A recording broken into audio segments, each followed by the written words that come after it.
Hello everyone, my name is Josh and I welcome you back to another tutorial. This time I'm going to show you how to make Brazilian style mats.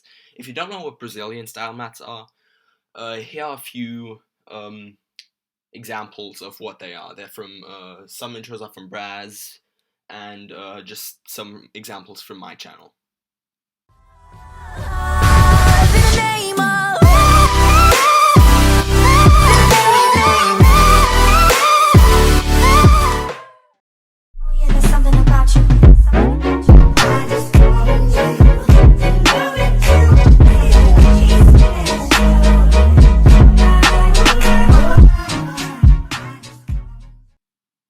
So those are some examples of Brazilian materials like stone and depending on what you want, rough plastic as well as sort of glossy plastic, which I've done the glossy plastic before, so if you want to check that out, that's on my channel. I'll put a link in the description as well in the box in the top right here. Well, let's get to the Brazilian materials, shall we? It's pretty easy. I've got my lighting set up here. Oops, there we go. Got my lighting set up here. I'll just move this Lightroom somewhere else. There we go. So what we're gonna do is basically texturize this text here to look like Brazilian materials. And what you basically want to do, I've got here some examples, however I'll turn them off. Here I'll show you exactly how to do it. Here, let's create new material, and of course instantly go into the compositing mode. And there we can already see, if you're in this tab here in the red circle material tab, we can see diffuse and material output.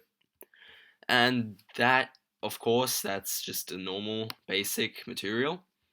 So what we want to do, of course, because we need the stone, is to add a texture, an image texture.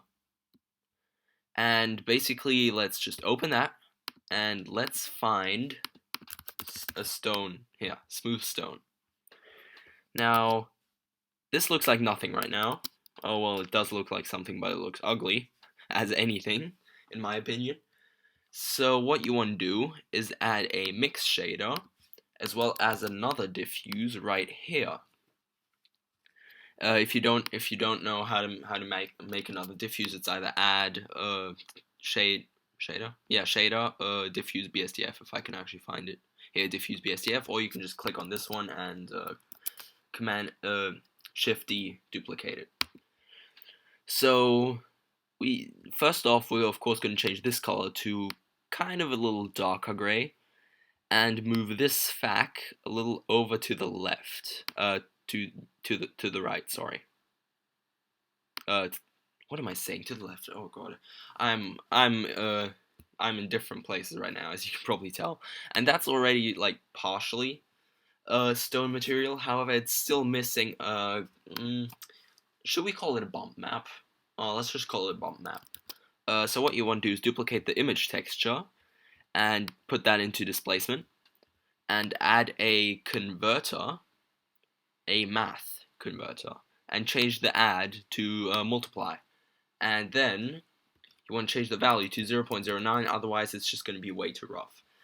And that is basically how you make a stone material. It's pretty easy, and if you want to color this stone material, let's just duplicate this material. I'll show you exactly how to do that as well. You want to change this here, this color, and let's say you want a blue one. Of course you would change it to, well, blue. And yeah, that's basically it. And in this case you actually want to drag the FAC a little over to the right instead of the left, because basically what this means is the further it is to the right, the more it looks like this one, like the bottom input, and the further it is to the left, it looks like the top input. So that's how that works. And let's just put this all the way up to blue, and drag this over to like there. And there you have a colored stone material. And now I will render it and just show you quickly what it looks like. So that's what it looks like once it's finished. I hope you enjoyed this tutorial, and if you did, make sure to maybe leave a like if you want to support these tutorials, which of course the more support I get, the more tutorials I'm going to bring out, and yeah. That's it for this tutorial. I'll see you in the next video. Goodbye.